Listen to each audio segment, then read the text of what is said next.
Nous avons mis le cap sur l'Indonésie, nous sommes sur l'île de Java. Derrière moi, le plus grand temple bouddhiste du monde, le temple de Borobudur.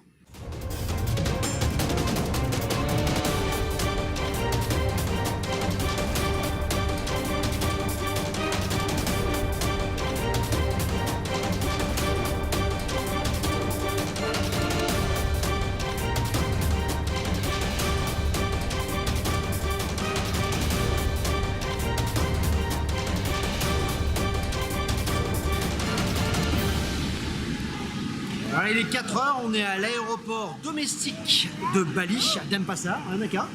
On est arrivé un petit peu comme un cheveu sur la soupe, on avait besoin de rejoindre Yogyakarta demain. On arrive là, je suis allé au bureau d'Erasia. On a nos tickets pour demain matin 7 heures. On a payé 500 000 par personne, c'est-à-dire pas grand-chose, même moins cher que sur Internet. Donc c'est nickel, à la dernière minute, on peut tout à fait prendre son billet d'avion domestique pour des vols intérieurs. Préférez Erasia à d'autres compagnies un petit peu limite. Il y en a pas mal qui sont placés sur la liste noire des vols aériens. Donc attention.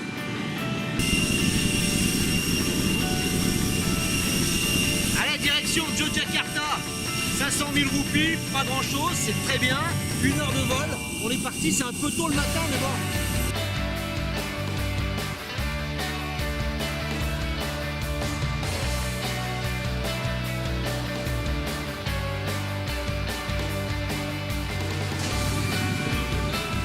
À l'aéroport de Yogya, comme on dit, hein. Plusieurs façons de se rendre en ville. Il y a les bus, pas très cher. Il y a également un train, visiblement. Nous, on veut aller directement à Borobudur, donc on a affrété un taxi. 200 000 roupies, ça fait 100 000 chacun. Je pense que c'est le bon prix, on a bien marchandé. Let's go, on perd moins de temps, direction Borobudur.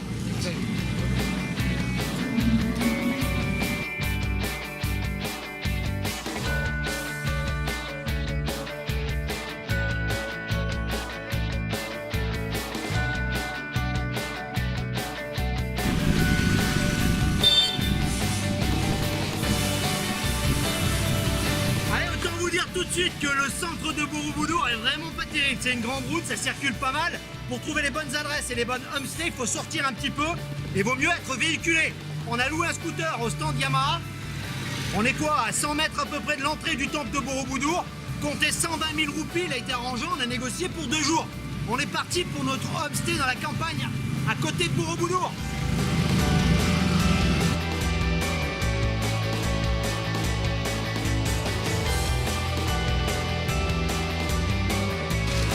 Hello Pogro. Le nom peut vous sembler un petit peu étrange, mais il n'en est rien. Sachez que l'explication est plutôt simple. Derrière moi, la rivière s'appelle le Pogro. Un peu plus haut, on a le Hello, et à l'embouchure des deux, au croisement des deux, Hello Pogro, c'est ici. Le propriétaire du lieu est un artiste, et ça se voit. Alors, ça fait un petit peu camping, hein. Ne vous attendez pas au grand luxe, mais alors, l'environnement, les peintures, le personnage qu'on vous présentera tout à l'heure et surtout la vue sur la rivière mérite le détour. C'est notre bonne adresse sur Borobudur. Bon, les chambres sont assez sommaires, hein. Pour l'intimité, il faudra repasser. La décoration est faite de briques et de broc. On adore ce lieu. Moustiquaire quand même. On a même des brosses à dents pour se laver les dents. Nickel. La douche est à ciel ouvert. Bon, la propreté, il faudra repasser. Mais on n'est pas dans un hôtel de luxe, on monte dans un hôtel hors du commun, hors du temps. On est vraiment dans la 4e dimension. Au fond du jardin, une petite impasse, on longe la rivière et là vous arrivez dans le coin des bungalows. C'est un tout petit peu plus cher, mais c'est un petit peu plus luxe, on va dire. Vous les trouvez sur Booking à une 30aine d'euros. Nous, malheureusement, c'était full aujourd'hui, complet. On n'a pas de chance, on a quand même trouvé une petite chambre, c'est déjà pas mal. Sachez que ces petits bungalows étaient autrefois les écuries pour les chevaux.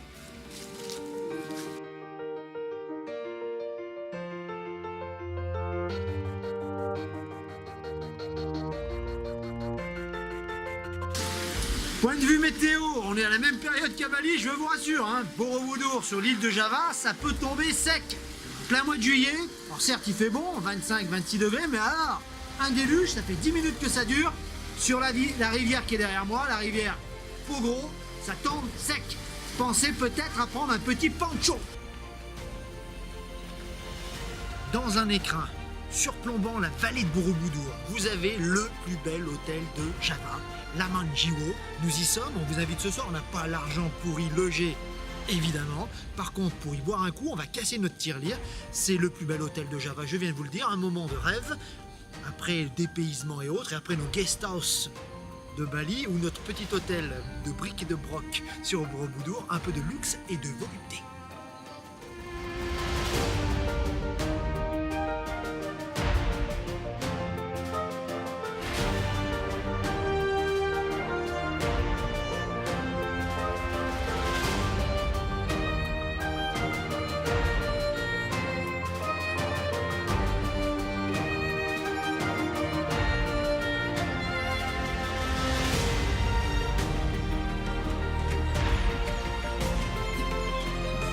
C'est le rendez-vous de la jet set, tous les grands de ce monde ont séjourné ici, c'est un coin un petit peu rétro, on paye très cher évidemment pour boire un coup, mais très franchement l'ambiance est assez exceptionnelle et puis ce sont des vacances à une dizaine d'euros pour boire une bière, qu'est-ce que c'est finalement? L'hôtel est dans un écrin de verdure sur une montagne, au fond derrière moi, le temple de Borobudur, peut-être la plus belle vue sur le temple. Pas de chance aujourd'hui, il pleut.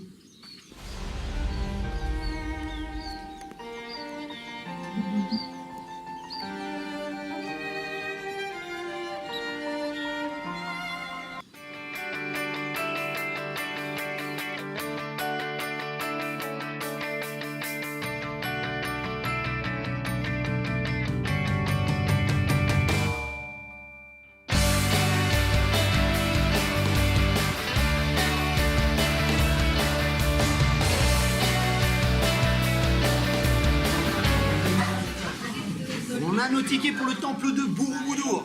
325 000 roupies. Ça fait mal aux fesses. Autant dire 25 $ environ.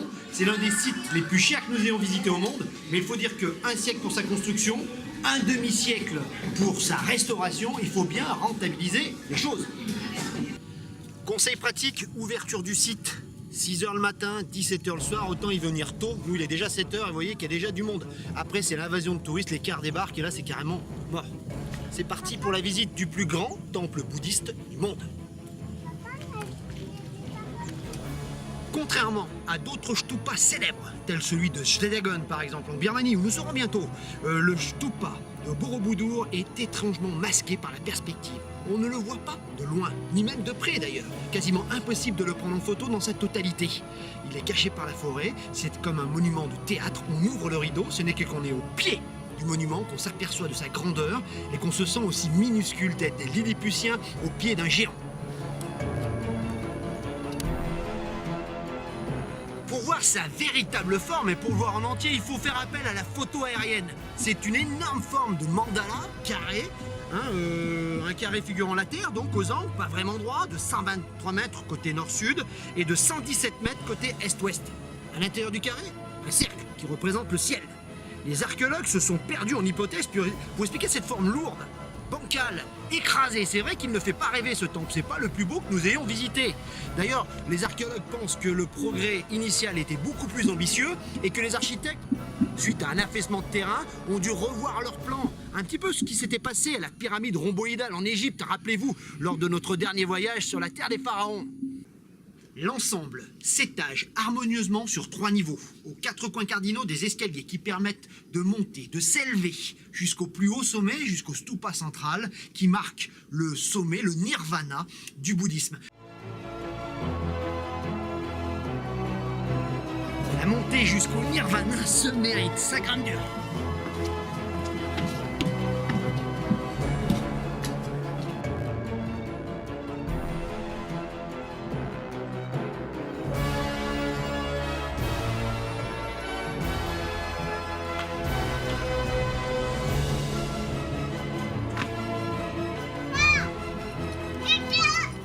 Au sommet, sur la dernière terrasse, le stupa géant, 50 mètres de haut.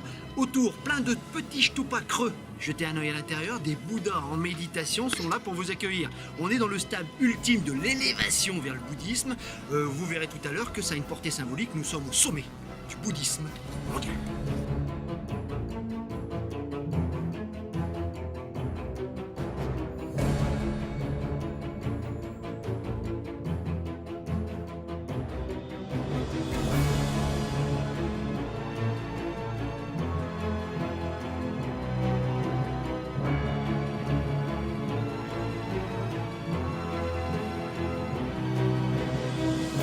Les murs et les balustrades qui entourent ce temple montagne sont recouverts de milliers, 2670 bas-reliefs, des milliers de sculptures, des bouddhas dans des niches, assez extraordinaires. Un véritable catéchisme du bouddhisme.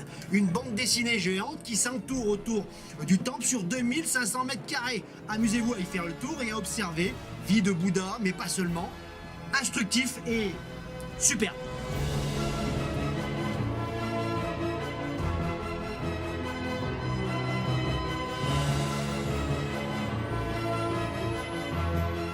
Il est 9h.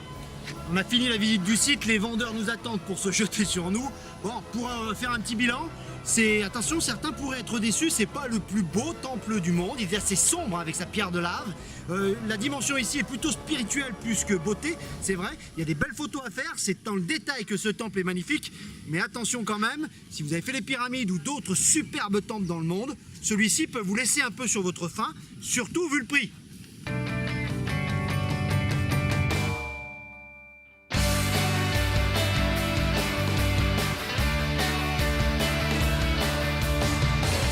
Si la ville de Borobudur en elle-même n'est vraiment pas belle, le tour par contre est un véritable écrin avec des belles montagnes derrière, une belle campagne où on peut voir les gens travailler.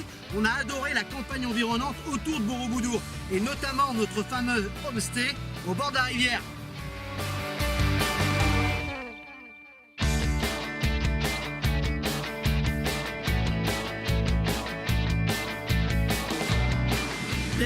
Sony, c'est lui, le propriétaire des lieux, l'artiste qui peint toutes ces belles toiles qu'il y a un petit peu partout. C'est à lui que vous devez cet endroit assez magique. Merci Sony pour votre accueil. Bonne journée, hein. Merci. Vous parlez français? Oui, je parle français, mais pas bien. Je comprends français. Ça fait combien de temps que ça existe ici? 10. 10 ans 10 ans. 10 ans que ça existe. Merci Sony. Oui. Si vous êtes un peu curieux, demandez à Arif de vous ouvrir carrément au fond du terrain la grande galerie des peintures de notre ami Sony.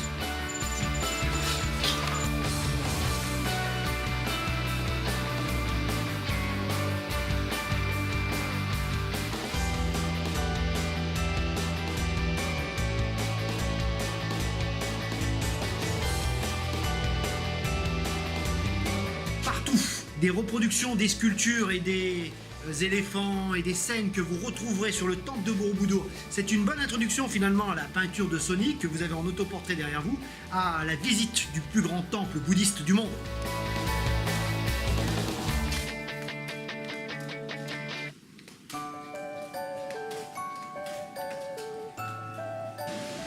L'instant critique. Bon, sachez qu'on a payé 25 € pour notre petite cabane faite en bois de briques et de broc. Bon, la douche est en plein air. Premier petit truc, critique peut-être, s'il pleut des trompes comme hier, prendre sa douche devient une aventure. Attention, toutes les chambres n'ont pas le même cachet et surtout le même équipement. La nôtre était vraiment, pour 25 €, on ne pouvait pas espérer mieux. En tout cas, avec un enfant, c'est pas très adapté, ils n'ont aucun lit d'appoint. Donc bon, venir en couple, pourquoi pas. Loger dans les chalets, c'est encore mieux, mais c'est un peu plus cher. Autre petit détail, la tenancière, la femme de Sony, n'est pas très avenante et même un petit peu pet sec. Lui par contre est adorable, donc ça il faut le savoir. Enfin un dernier détail, la rivière c'est super beau pour la vue, mais c'est vrai que pour la nuit, vaut mieux peut-être avoir des boules caisses, bon ça peut vous endormir évidemment. Et puis il y a une basse-cour qui est derrière les chambres, ça, à 6 h du mat vous êtes réveillé, c'est super pour aller visiter le temple de Borobudur. Et si vous comptez faire une sieste un peu plus longue, ça va être un peu difficile.